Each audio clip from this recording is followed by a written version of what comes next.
por esse ambiente desse corpo, Senhor, onde nós podemos viver aqui como família, como irmãos, esse ambiente, Senhor, onde nós sentimos a Tua alegria, onde nós sentimos a Tua presença, onde nós somos curados, restaurados pelo poder da Tua palavra. E por isso oramos, Pai, e pedimos que o Senhor venha nos tocar, através do Teu Santo Espírito, que no nome de Jesus haja vida, haja salvação, haja cura, haja restauração, e haja um start sobre nós, ó Pai, que o Senhor nos desperte para Te buscar e conhecer o Teu coração. Por isso, em nome de Jesus Cristo, Pai, Te damos liberdade e pedimos a Tua bênção e o Teu favor sobre nós. Espírito Santo, usa a minha vida pela Tua graça, e que eu seja um instrumento em Tuas mãos, e tudo aquilo que o Senhor já colocou no meu coração, que eu pude passar para esse esboço, que não seja apenas isso, Pai, e não seja nada de mim, mas tudo aquilo que o Senhor tem a dizer ao Teu povo, que seja dito da Tua maneira, da Tua forma, e principalmente através da autoridade do Teu Santo Espírito. Por isso fala conosco, Senhor. Essa é a nossa oração, em nome de Jesus. Se você crê, diga amém. Amados, o tema dessa palavra é em busca de Deus. Todo ser humano está numa busca constante por algo ou por alguma coisa, até que ele encontre o sentido real da sua vida. Eu vou repetir. Todo ser humano está em uma busca constante por algo ou por alguma coisa, até que ele encontre o sentido real da sua vida. A busca do homem por adquirir conhecimento através da ciência, ou respostas para questões difíceis da sua vida, ou até mesmo uma resposta para uma dor que ele passou, nunca é saciada até que ele encontre o seu Criador. O homem pode buscar respostas em muitas coisas e até mesmo em muitas pessoas, mas ele só encontrará respostas para os dilemas das suas vidas, da sua vida, a partir do momento que ele se encontra com o seu Criador. Dentro de uma filosofia, muitas pessoas acabam se afastando de Deus porque se colocam no centro de todas as coisas e tiram Deus do centro das coisas.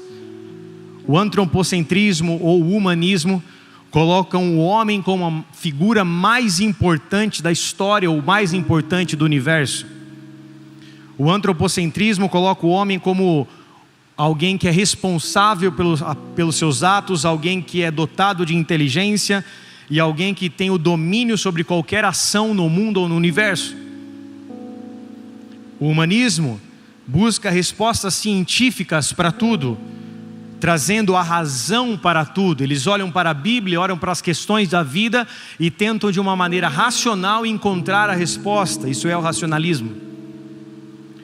Fazendo assim e vivendo de uma forma onde ele descentraliza o conhecimento e relativiza a verdade.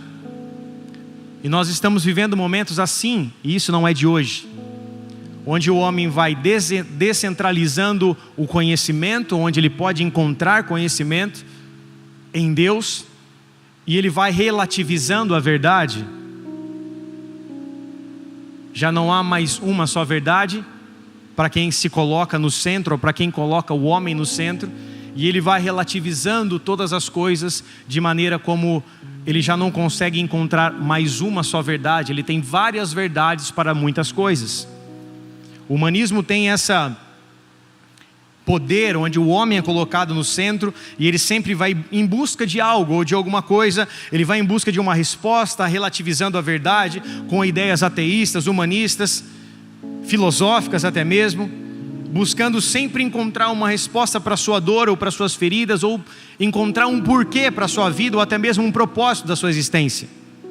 É uma busca existencial constante, uma busca por se encontrar dentro de si mesmo, se encontrar dentro de um contexto de um mundo já formado. Ele tenta se encontrar dentro de uma sociedade e não consegue achar uma resposta verdadeira, porque ele está numa busca em um lugar errado. Ele anda numa escuridão e não consegue encontrar a resposta que ele precisa, porque ele está buscando em lugares errados e em pessoas erradas. Vocês estão comigo até aí? Amém ou não? Um grande pastor, filósofo e avivalista chamado Jonathan Edwards, que foi um dos grandes reformadores da história dos Estados Unidos, se não o maior. Jonathan Edwards citou 2 frases que eu quero compartilhar com vocês, que diz assim: não busque o conhecimento por causa dos aplausos, ou para lhe capacitar para discutir com os outros, mas para benefício da sua própria alma. Os gregos e os filósofos romanos, eles tinham ali uma grande capacidade de discutir com os outros, uma grande capacidade de retórica, ao ponto de opinar e colocar e expor as suas ideias e convencer outras pessoas com as suas ideias. Muitos homens estudavam sobre retórica, estudavam os filósofos gregos, a fim de que eles pudessem ali ganhar espaço dentro dos seus contextos. O apóstolo Paulo viveu isso na igreja de Corinto, onde muitas pessoas enganavam ali o povo de Deus por ter boas retóricas, por falar muito bem em público. E como Paulo não cobrava para pregar o evangelho, ele foi tratado até mesmo como charlatão por muitas pessoas da igreja de Corinto e pelos falsos mestres que existiam lá. Edwards, na sua segunda fala, ele como um filósofo, e quando nós falamos de filosofia dentro do cristianismo, Edwards é o maior nome da filosofia moderna dentro do cristianismo. Edwards disse assim: de todos os tipos de conhecimento que podemos obter, o conhecimento de Deus e o de nós mesmos são os mais importantes. Vou repetir para quem está anotando: de todos os tipos de conhecimento que podemos obter, o conhecimento de Deus e o conhecimento de nós mesmos são os mais importantes. E por que Edwards, um grande filósofo, pastor avivalista do século 17, por que ele gastou tempo para falar sobre isso? Porque essa é uma grande verdade. Quando nós conhecemos a Deus, nós conhecemos a nós mesmos. Então o homem que está em busca de Deus em alguma coisa, e está buscando respostas em alguma coisa e não em Deus, ele nunca vai encontrar uma resposta que o sacie, ele nunca vai encontrar uma resposta que o complete, ou que seja uma suprema verdade para ele.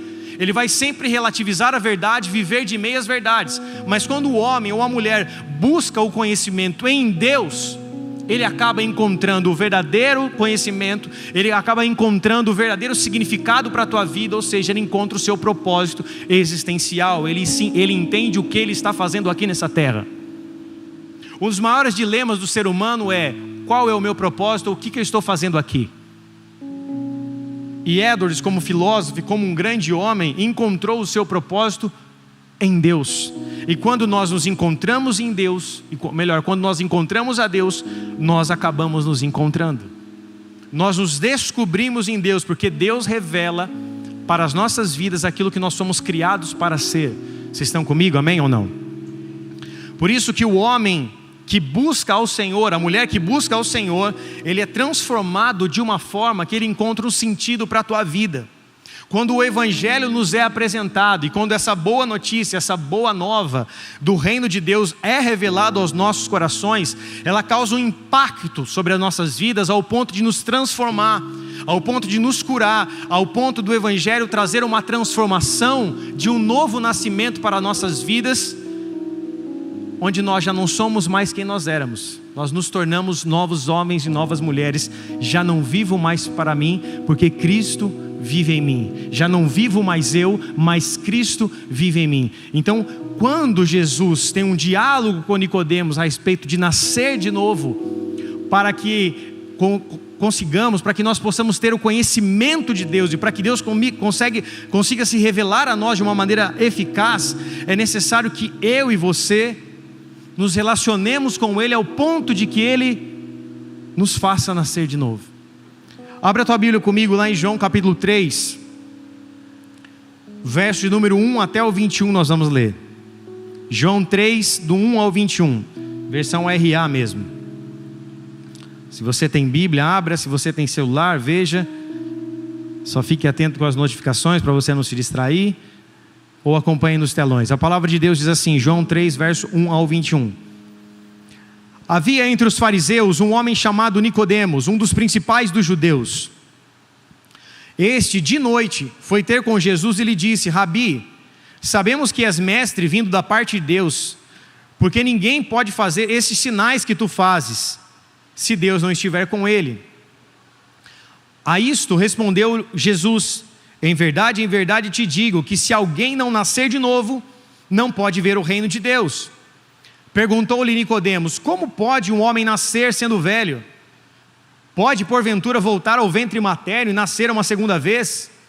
Respondeu Jesus: em verdade te digo que quem não nascer da água e do Espírito não pode entrar no reino de Deus. O que é nascido da carne é carne, o que é nascido do Espírito é Espírito. Não te admires de eu te dizer: importa-vos nascer de novo. O vento sopra onde quer, ouves a sua voz, mas não sabes de onde vem, nem para onde vai. Assim é todo o que é nascido do Espírito. Então lhe perguntou Nicodemos: como pode suceder isto? Acudiu Jesus: tu és mestre em Israel e não compreende essas coisas? Em verdade vos digo que nós dizemos o que sabemos e testificamos o que temos visto. Contudo, não aceitarás o nosso testemunho, não aceitais o nosso testemunho. Se tratando de coisas terrenas, não me credes, mas como crereis se eu vos falar das celestiais? Ora, ninguém subiu ao céu, senão aquele que lá desceu, a saber, o Filho do Homem, que está no céu. E do modo, porque Moisés levantou a serpente no deserto, assim importa que o Filho do Homem seja levantado, para que todo que nele crê tenha vida eterna. Verso 16, um dos mais conhecidos da Bíblia: porque Deus amou o mundo de tal maneira que deu seu Filho unigênito, para que todo que nele crê não pereça, mas tenha vida eterna.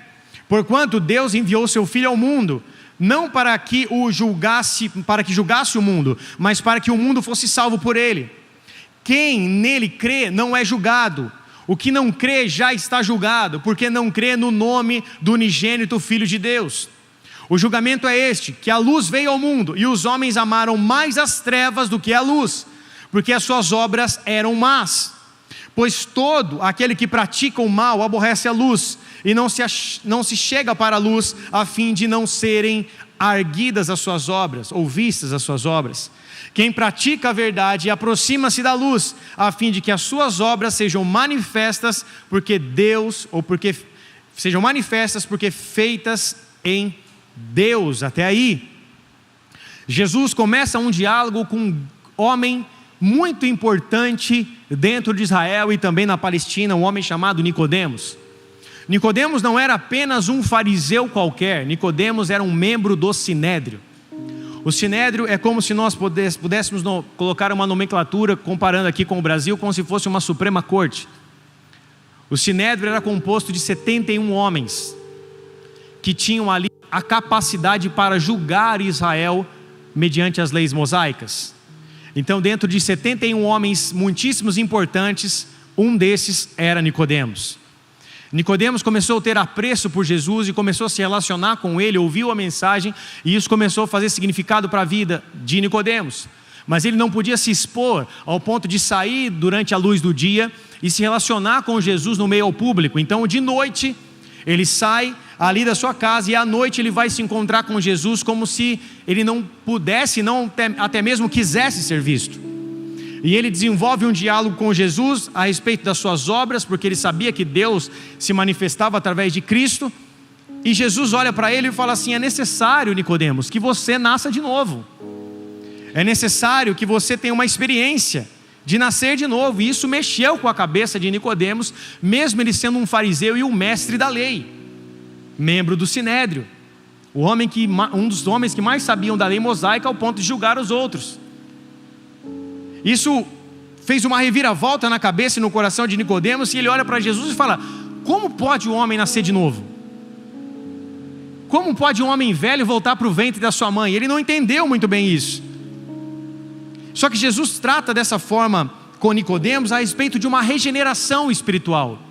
A regeneração nada mais é do que uma revivificação.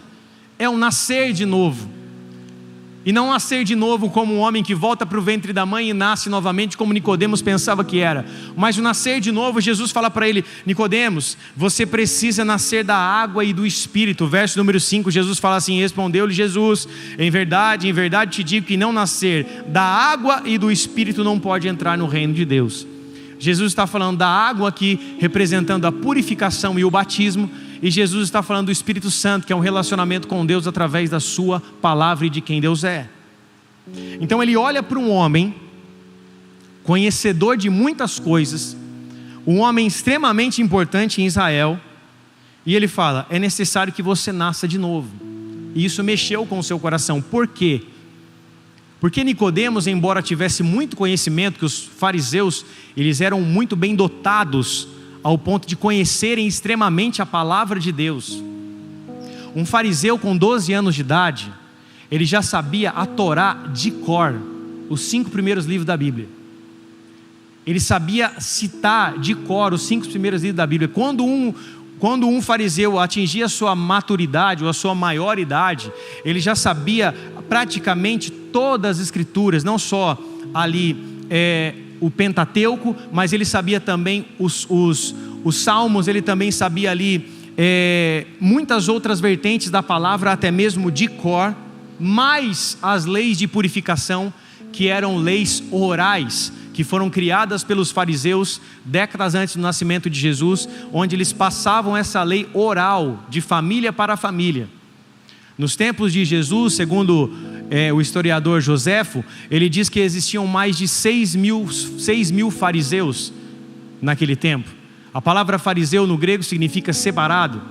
Eles eram um tipo de puritanos separados, ao ponto de que eles buscavam a pureza moral e a pureza natural, ao ponto de não tocarem na mão de outra pessoa que não era um judeu ou alguém que não cria na palavra. Um fariseu não permitia que a sua filha casasse com um camponês. Um fariseu não tomava no mesmo copo que um camponês. Um fariseu não gostava que a sua sombra cruzasse com a sombra de um homem pecador. Porque o fariseu, ele achava que ele era um homem separado para Deus, e pelos seus ritos de religião, os seus ritos e práticas ali de limpeza, ao ponto de não comer sem lavar as mãos. Onde eu preciso lavar as mãos? Será que eu tenho que lavar a mão e o punho? Será que tem que vir até o cotovelo? Por isso que ele confronta Jesus: seus discípulos comem sem lavar a mão. Eles tinham rituais de pureza extremos. Eles sabiam muito da lei. Mas quando Jesus vai falar a respeito de algo da parte de Deus e do Espírito, isso deu uma reviravolta no coração de Nicodemos, ao ponto de ele não conseguir entender. E essa regeneração, ela vem através do crer em Deus. Por isso que Jesus olha ali para ele e fala no verso de número 11, ele fala assim: em verdade te digo, que nós dizemos o que sabemos, e testificamos o que temos visto. Jesus está dizendo: eu falo do que eu sei, e eu testifico daquilo que eu vi. Agora, contudo, não aceitais o nosso testemunho. Jesus está falando no plural. Jesus não está falando apenas para Nicodemos. Jesus está falando para toda a comitiva do Sinédrio, para todos aqueles que eram fariseus, para mais de 6 mil homens. E Jesus está falando para todos aqueles que não conseguiam crer nele, ao ponto de viver a regeneração, mas apenas olhavam para aquilo que ele fazia através dos seus sinais. Quem está comigo, diga amém. Lá no verso de número 23 e 24 de João 2, depois que Jesus purifica o templo, expulsa os cambistas do templo, vira as mesas do templo e com um chicote coloca as pessoas para fora, um dos momentos de ira de Jesus.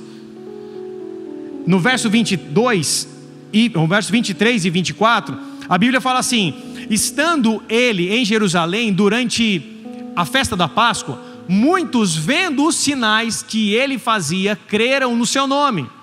Preste bem atenção: os sinais que ele fazia, creram no seu nome. 24, mas o próprio Jesus não se confiava a eles, porque os conhecia a todos. Coloca o verso 23 e 24, por favor, na versão NVT. Olha para você ver o tamanho da compreensão que a gente consegue ter nesse texto. Na NVT, Jesus, depois da Páscoa, ele se encontra, olha que a Bíblia diz: por causa dos sinais que Jesus realizou em Jerusalém, durante a festa da Páscoa, muitos creram nele. Jesus, porém, não confiava neles, pois conhecia a todos. O 25, ninguém precisava lhe dizer como o ser humano é de fato, pois ele conhecia a natureza humana. Amados, o que nós queremos dizer aqui? O que a Bíblia está querendo nos dizer? As pessoas criam em Jesus por causa dos seus sinais e não por quem Ele era. Era porque por Ele fazer algo, eles ali acreditavam em Jesus, mas Jesus não confiava nessas pessoas, porque Jesus sabia como era a sua natureza humana. De fato, eles estavam vivendo segundo a carne, segundo a natureza humana. Voltando para a introdução que eu acabei de dizer do homem que está buscando no racionalismo, no antropocentrismo, no humanismo, se colocando no centro e tentando buscar respostas para os seus dilemas, para os seus problemas e para as suas dores, tentando buscar em algo, em alguém que venha saciar as suas respostas e tratar o teu coração. Esse homem vai continuar correndo como um cachorro corre atrás do rabo e nunca consegue alcançar. Jesus olha para essas pessoas, pode deixar o texto por favor. Jesus olha para essas pessoas e elas viram os sinais, mas não conseguiram crer nele de todo o coração. E Jesus sabia que essas pessoas não confiavam neles, confiava nele e nem ele confiava nelas, porque ele sabia que essas pessoas ali estavam com o seu coração ainda sendo dominados pela natureza humana, ou seja, eles estavam vivendo o humanismo. Embora vendo os sinais e os milagres que Jesus havia feito, eles estavam vivendo ali de forma como uma natureza carnal, humana, caída, uma natureza adâmica, consequente do pecado de Adão. E Jesus, amados, se revelou para nós, para primeiramente nos justificar dos nossos pecados, através do teu sangue naquela cruz, e depois para nos regenerar, através do Espírito e através da água do batismo. Então a regeneração vem sobre nós a partir do momento da fé que nós temos nele. Nós cremos no seu sacrifício na sua cruz, e a partir desse momento Jesus começa a nos regenerar, começa a nos transformar. E essa regeneração só é eficaz quando a minha vida é transformada por aquele que me salvou do inferno e da justiça de Deus e da ira de Deus. Quem está comigo diga amém. A regeneração é uma transformação de dentro para fora. É quando Deus começa a mudar a minha vida ao ponto de que a natureza humana já não é algo que domina mais a minha vida, já não domina mais a minha carne. Então a nossa fé em Jesus e na sua palavra, ela só é eficaz e duradoura a partir do momento que nós cremos de todo em nosso coração. E esse é o primeiro mandamento: amar e crer, amar a Deus de todo o nosso coração, de toda a nossa força, de todo o nosso entendimento. É crer, porque é impossível amar sem crer na sua existência. Então quando nós ainda flertamos com o mundo e flertamos com a nossa própria natureza carnal, terrena, nós somos conduzidos a uma constante busca por encontrar respostas em pessoas e em coisas, e nós só vamos conseguir encontrar respostas para os dilemas das nossas vidas, e nós só vamos encontrar uma transformação verdadeira para nossas vidas em Jesus Cristo. Era para você dizer amém nessa hora. Se passamos por momentos de dificuldade, quando nós não entendemos, de dor, de luto, de tristeza, o momento onde nós perguntamos o porquê que eu tenho passado por isso, para que eu tenho vivido isso, por que comigo, Deus, o que eu fiz de errado, por que eu tenho que enfrentar essa situação, por que eu tenho que passar por essa dor, por que eu tenho que viver nesse vale da sombra da morte, por que eu tenho que passar por esse período tão escasso, de escassez, de tristeza na minha vida. Se nós tentarmos encontrar respostas nas coisas e nas pessoas, nós vamos viver como esses homens que se colocam no centro. O teocentrismo coloca Deus no centro das coisas. O humanismo e o antropocentrismo colocam o homem no centro. E quando nós nos colocamos no centro de todas as coisas do universo e começamos a tentar encontrar respostas para todas as coisas, isso nos distancia no coração de Deus. Isso nos distancia da verdade eterna que vai transformar e levar as nossas vidas para um lugar de justificação e de regeneração. Nos piores momentos que nós passamos são os melhores momentos para nós provarmos a nossa qualidade de fé. Vou repetir, os piores momentos da nossa vida são os melhores momentos para nós mostrarmos a qualidade da nossa fé. se nós estamos sendo aprovados e aprovados. Se estamos sendo provados, significa que Deus quer nos aprovar. Agora, quando estamos sendo provados e buscamos encontrar respostas em qualquer outra coisa que não seja em Cristo e na sua palavra, nós estamos nos colocando no centro das coisas para tentar resolver as coisas com a força do nosso braço. E a palavra de Deus diz: maldito seja o homem que confia no homem e faz dele o seu braço forte. Nós não temos capacidade humana para tentar encontrar respostas em todas as coisas, seja dos nossos dilemas, das nossas dores ou dos nossos problemas. Nós só vamos encontrar o verdadeiro sentido da nossa vida, nós só vamos encontrar até mesmo respostas que nós tanto queremos encontrar, ou até mesmo nós só vamos encontrar um propósito existencial para nós através da pessoa de Jesus Cristo. Amém, igreja? Agostinho de Hipona, um dos grandes teólogos do século 3 e 4, 400 anos após Cristo. Agostinho de Hipona nasceu em 354 depois de Cristo, morreu no 430 depois de Cristo. E ele disse certa vez assim: se você crê somente naquilo que você gosta do Evangelho e rejeita o que você não gosta, não é o Evangelho que você crê, mas sim em si mesmo. Se eu rejeito o que eu não gosto e só creio no que eu gosto, não é o Evangelho que eu creio, mas eu creio em mim mesmo. Humanismo. O homem no centro. O Evangelho vai trazer para nossas vidas justificação e regeneração, mas a boa notícia também vai trazer transformação de vida através do confronto contra os nossos pecados. Eu tenho 2 filhos, um de 6 e um de 4 anos. E eu constantemente digo para eles, quando eles erram ou cometem alguma coisa, eu digo: veja vocês como vocês precisam de alguém para salvar vocês dos seus pecados. Vocês precisam de um Salvador e de um Redentor. Vocês não podem salvar a si mesmo. O homem não pode salvar a si mesmo pelas suas boas obras, porque a fé sem obras é morta. E por obras não conseguimos alcançar nada, porque a salvação vem pela graça. Então eu digo a eles: vocês precisam de um Redentor. Por isso que vocês precisam de Jesus, que foi aquele que morreu na cruz pelos seus pecados, pelas suas falhas, pelas falhas do seu pai, pelas falhas da sua mãe, e nos amou ao ponto de dar sua vida por nós. Então todos nós precisamos de um Salvador e de alguém que nos justifique diante de Deus através do seu sangue. Amém, amados? Porque se nós não entendemos que precisamos de alguém para nos justificar através do teu sangue, nos justificar através de algo que nós não conseguimos fazer naturalmente, se nós tentamos encontrar uma resposta ao ponto de falar: puxa, eu posso me justificar, eu posso fazer tal coisa, eu pelas minhas obras eu posso alcançar o céu, ou eu pelas minhas obras eu posso me constituir um justo diante de Deus, eu já estou longe do Evangelho. Cristo foi crucificado de balde, como diz o apóstolo Paulo, foi em vão que Cristo foi crucificado. Nós não temos a capacidade humana, na nossa natureza adâmica caída, como descendentes de Adão, nós não temos uma capacidade de salvar a nós mesmos. Por isso que nós precisamos de alguém para fazer isso por nós, e esse alguém foi Jesus Cristo. Amém, amados? E dentro disso ele traz um Evangelho que nós não podemos rejeitar e não crer apenas naquilo que gostamos, mas precisamos crer no Evangelho que nos transforma.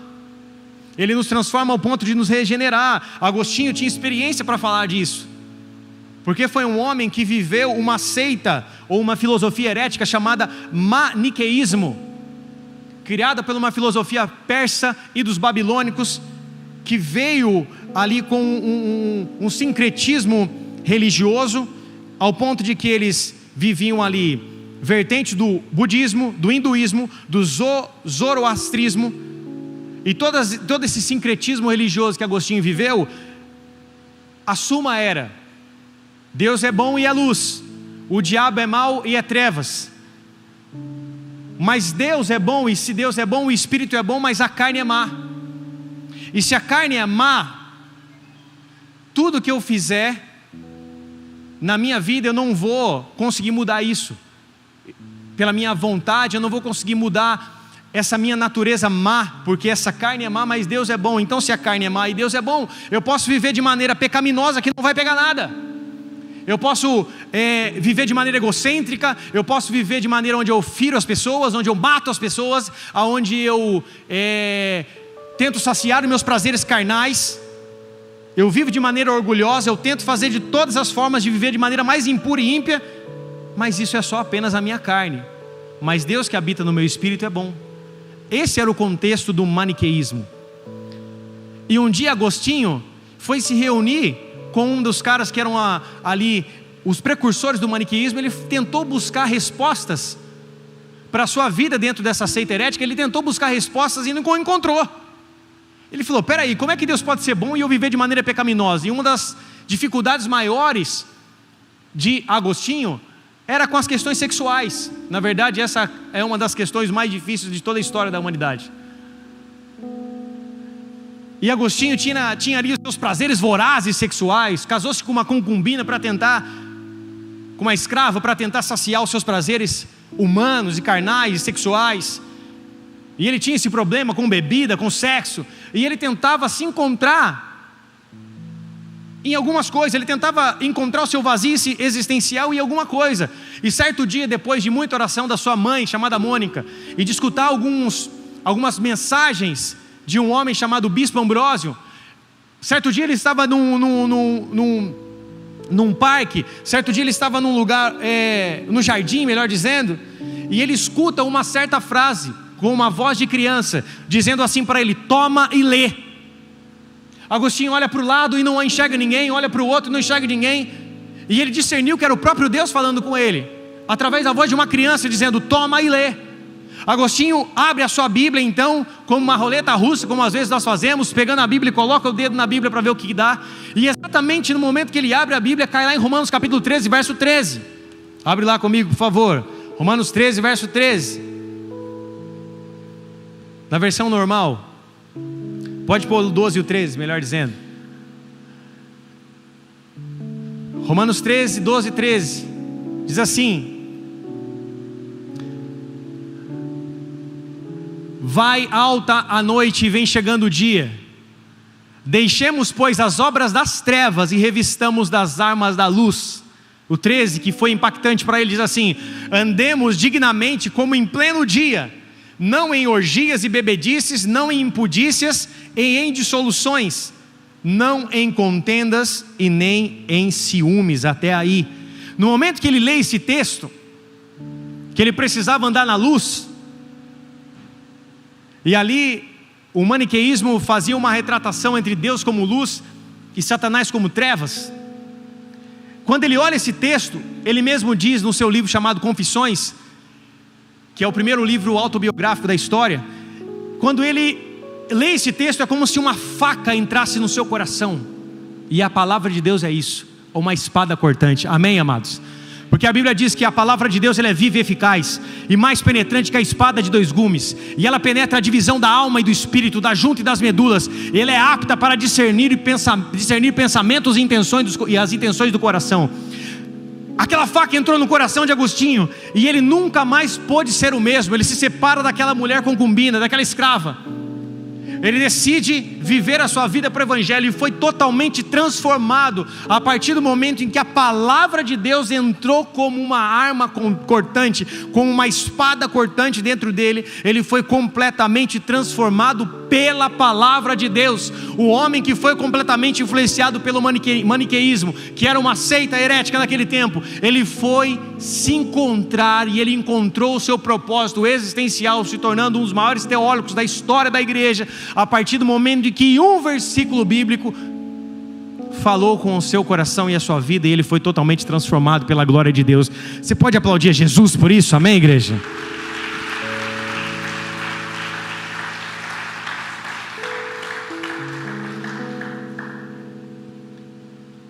Quando a palavra de Deus vem sobre nós e nós permitimos que ela fale conosco, ela nos transforma. Outro grande homem da história, chamado C.S. Lewis, que viveu em 1898 até 1963, foi uma grande mente pensante, escritor, teólogo, professor universitário da faculdade de Oxford, na Inglaterra. Viveu a sua adolescência como ateu, alguém que não cria em Deus, alguém que discordava de tudo, alguém que se colocava como homem no centro, um homem sendo capaz de resolver todos os seus problemas e todos os seus dilemas. Um homem que era capaz de tentar resolver tudo sem acreditar num Deus supremo criador. C.S. Lewis, dentro da faculdade, se relacionou e se tornou um amigo de um grande homem chamado Tolkien, autor do Senhor dos Anéis, que o levou até Cristo, e ele conheceu Jesus e teve a sua vida transformada. O homem que foi ateu, depois escreve as Crônicas de Nárnia, que se tornou um grande filme, e que todos os seus mais de 38 livros escritos, ele tem mais de 200 milhões de cópias vendidas no mundo todo, em mais de 30 línguas diferentes. E Lewis um dia escreveu assim: Deus não quer algo de nós, Ele simplesmente nos quer. Olha para a pessoa que está do seu lado e fala para ela assim: Deus não quer nada de você, Ele simplesmente te quer.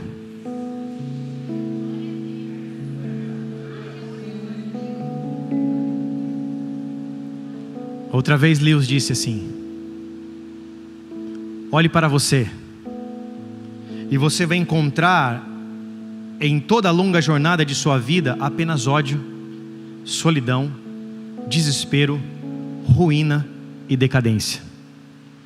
Mas olhe para Cristo e você vai encontrá-lo, e com Ele tudo o que você mais necessita.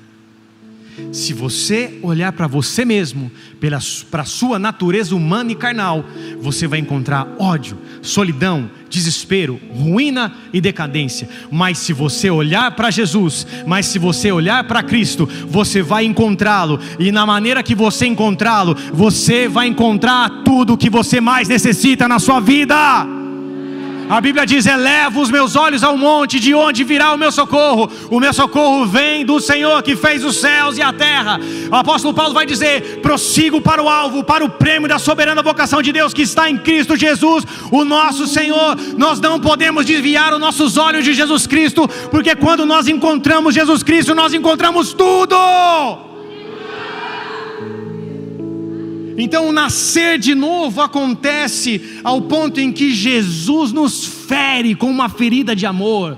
Quando Jesus nos toca com amor transformador, regenerador, ao ponto de que a nossa vida é completamente transformada pela sua palavra e pela sua presença. Nós não precisamos de artifícios, nós não precisamos de maneiras humanas para fazer algo acontecer nas nossas vidas. Nós não precisamos de fumaça, de glitter, nós não precisamos de fazer uma festa supersônica, uma festa ali bombástica para que Deus venha. Nós só precisamos da palavra e só precisamos de Cristo. Nós precisamos da palavra e de Cristo, porque se a palavra vir sobre nós, Cristo se revelará a nós através do teu Espírito. Se cremos na palavra, se cremos somente, a obra do Espírito Santo fará o resto, e Ele começará a nos regenerar, ou seja, nos transformar por inteiro. E essa vem a segunda parte do versículo e a última parte dessa mensagem para a gente encerrar. Lá em João, capítulo 3, a partir do verso 16, depois do confronto em que Jesus fez a Nicodemos a respeito do que ele precisava crer, Jesus olha para ele e fala: Nicodemos, João 3,16, ele fala assim: porque Deus amou o mundo de tal maneira que deu o seu Filho unigênito, para que todo que nele crê não pereça, mas tenha a vida eterna. Porquanto Deus enviou o seu Filho ao mundo para que não julgasse o mundo, mas para que o mundo fosse salvo por ele. Quem não crê é julgado. O que não crê já está julgado, porque não crê no nome do unigênito Filho de Deus. O julgamento é este: que a luz veio ao mundo, e os homens amaram mais as trevas do que a luz, porque as suas obras eram más. O julgamento já é este: a luz veio ao mundo, ou seja, Jesus se revelou ao mundo, a luz dos homens, a estrela da manhã, e os homens amaram mais as trevas do que a luz, porque as suas obras eram más. A nossa humanidade é má, a nossa natureza carnal nos leva para as trevas e por consequentemente para as obras más. Se o homem estiver no centro, se eu estiver no centro, as trevas me alcançam, e o julgamento é esse: se eu não aceito a luz, a treva me domina. Se eu não aceito o amor, as trevas me dominam, e as trevas me levam para as obras más. Por isso eu e você precisamos andar na luz, andar com Ele na luz. E Ele traz não só a luz sobre as nossas vidas, mas Ele traz a verdade e a vida que nós precisamos. Ele traz um sentido para nossas vidas. Jesus tem o poder de fazer com que nós nos encontremos nele. Por isso esse é o tempo de nós deixarmos de lado todo o empecilho ou toda a ferramenta que Satanás tem tentado usar contra a tua vida, para tentar fazer com que a tua mente seja distanciada do propósito divino para você, que é a salvação eterna. Nós temos que nos distanciar de toda altivez de espírito, ou seja, de todo orgulho humano, porque o ser humano é orgulhoso. Ele acha que pode viver sem Deus, ele acha que pode ser maior do que Deus, ele acha que pode construir uma torre para chegar até a Deus, como aconteceu em Babel. Então o homem por si só, ele cava a sua própria tumba, ele cava o seu próprio lugar onde ele vai ser ali enterrado com as suas mazelas e com o seu orgulho. Mas o homem que recebe a Cristo, a mulher que recebe a Cristo e que busca de todo o seu coração e se entrega ao ponto de crer, mesmo sem ter um entendimento perfeito ou completo, quando ele busca e crê, o Espírito Santo se revela e começa algo transformador na sua vida, ao ponto de que em algum tempo depois nem ele se reconheça mais quem um dia ele era, porque a obra de regeneração do Espírito Santo foi tão grande que trouxe uma glória de Deus tão grande que a sua vida foi transformada por completo, e agora ele sim se tornou alguém que está buscando a estatura do varão perfeito e a imagem e semelhança de Deus. Vocês estão comigo? Amém? Então, Isaías 55:6 vai dizer assim: buscai enquanto pode se achar, invocai-o enquanto ele está perto. Se nós buscamos enquanto nós podemos, se nós buscamos o Senhor hoje, nós ainda podemos o achar. Se nós o invocarmos, ele pode vir até nós, porque ele está perto. Então esse é o tempo de nós o invocarmos e buscarmos a sua presença de todo o nosso coração, deixando tudo aquilo que nos separa de Deus para fora e de lado, e permitindo que o Espírito Santo venha tocar as nossas vidas e nos regenerar para a glória e honra de Jesus. Vocês estão comigo? Amém ou não? Feche seus olhos, curva sua cabeça.